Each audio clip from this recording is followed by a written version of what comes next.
Hey friends, it's John. You're on the JRB Tree Climbing channel. I have a problem and I have a solution. When we are building mechanical advantage systems such as a RADS SRT system, you'll often see a configuration like this where I've got a rope secured in the canopy. It goes down, it goes around a friction and progress capture device down below out of view.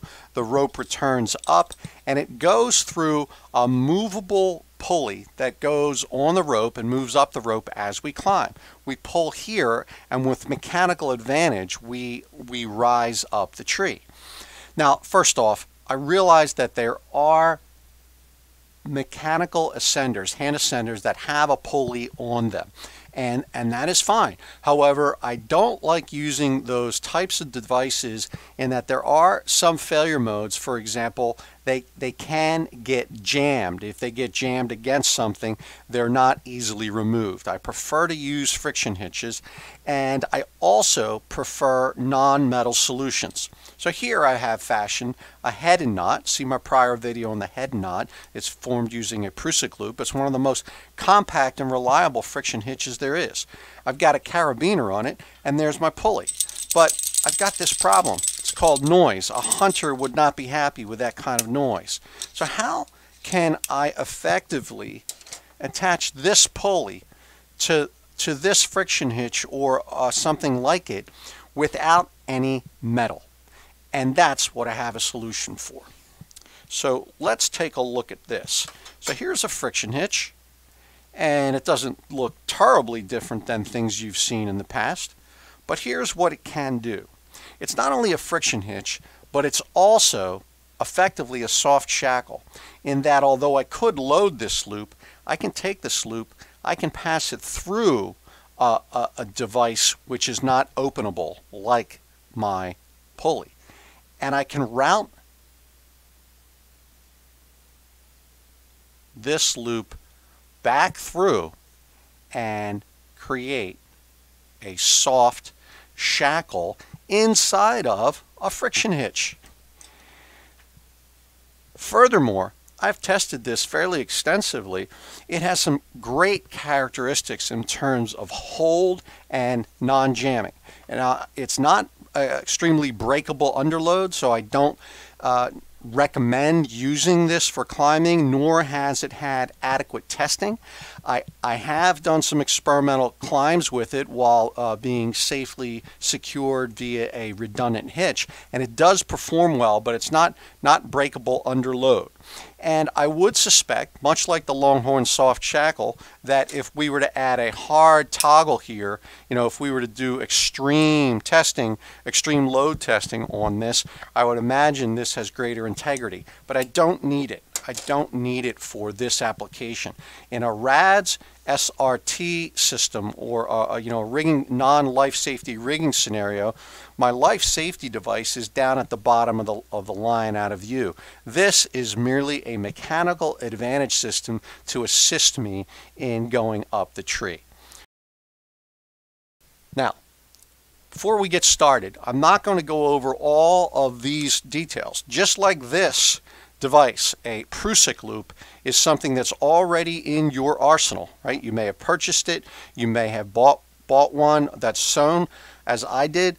Just like you know what this is, I'm expecting that you know what this is. This is the Longhorn hitch. I've got a separate video not only introducing the Longhorn hitch and the soft shackle that can be formed out of it, but I've got a dedicated video on tying the Longhorn hitch.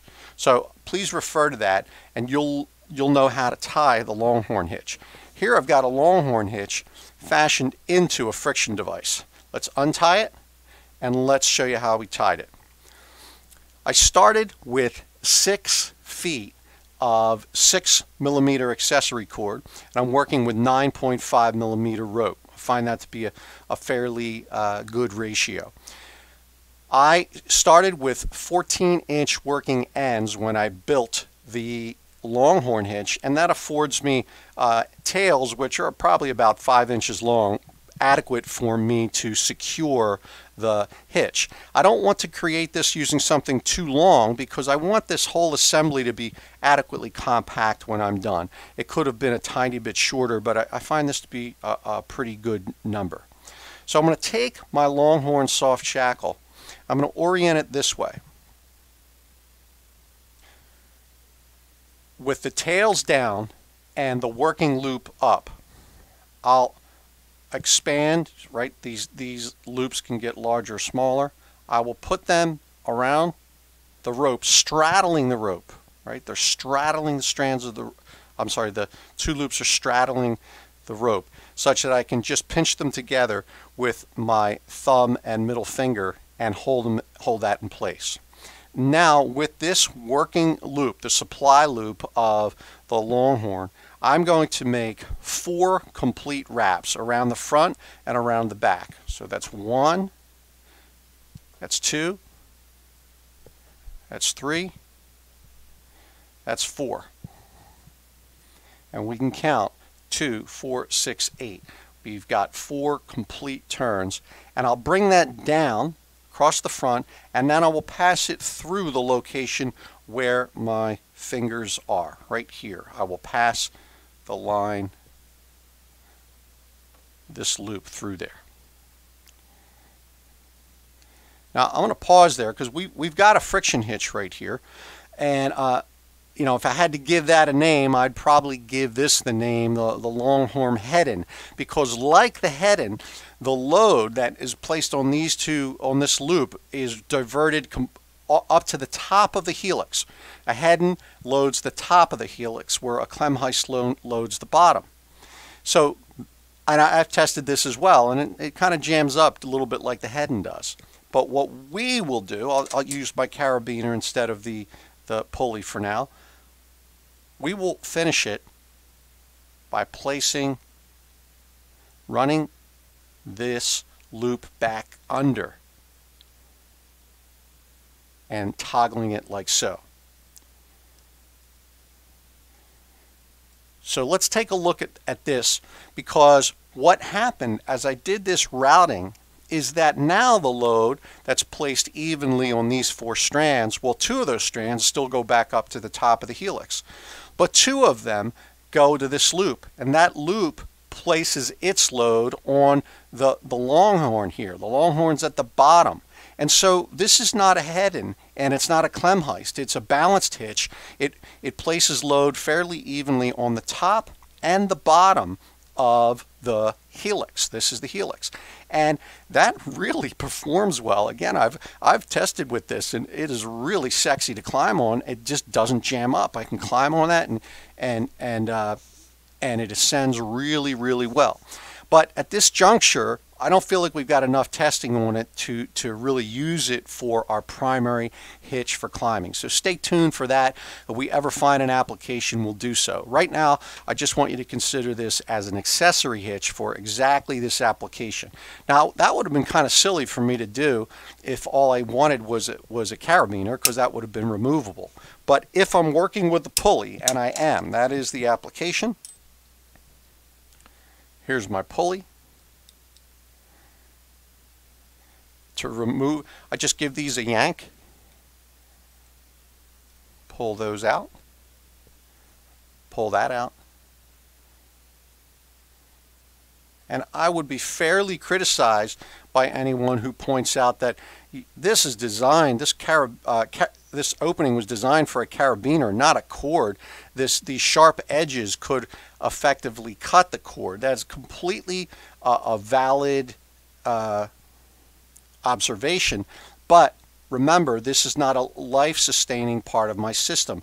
This is just an accessory to give me mechanical advantage while rising. If this were to fail completely, my life is not in jeopardy. My climb might be over. And now zoomed in as tightly as I can manage. The Longhorn with the tails down and the working loop up. Just enough to pinch this with my fingers. 4 wraps. 1, 2, 3, 4. down across the front, and I will pass it through those 2 loops.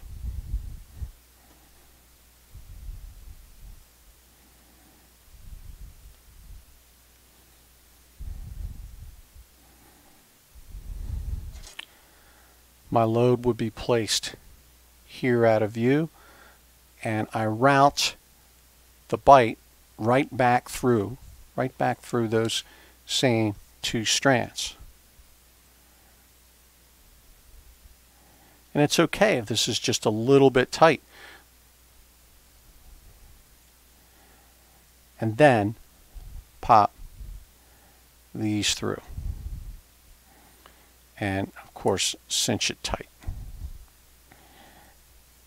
And even after a significant load, all I really need to do to remove it is give a little yank on these ends.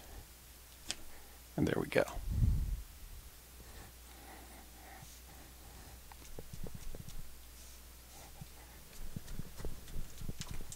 Yanking on that really hard, and it just moves up effortlessly. Okay, let's take it apart and let's tie it one more time. And this time I might be a little sloppy intentionally as I create it. So let's say that my loops were just a little too large, right? I was a little sloppy. I had those too large. 1, 2, 3, 4. Well, now when I bring this down through here, I mean, it's just obvious that that's 2. So I just want to get some of that slack out. I can work some slack out of the entire thing. It just kind of settles nicely. Just yank on the Longhorn a little bit until there's just a little bit of play in there. It needs to be a little bit, because we are going to, again, I dropped my pulley, so I'll use the carabiner. We're going to be routing these strands back through. And a nice thing about this is that it's not going to fall off the line, right? It's not like an auto block or something that would just fall off if it had no load. Give this a yank, pull those out, pull this, but this stays in place, right? It's really nice because it stays in place. Okay, so we're going to call that the Longhorn Friction Shackle version 1, because I always reserve the right to improve it should the opportunity present itself. So look for that on an SRT climb coming soon. Thank you.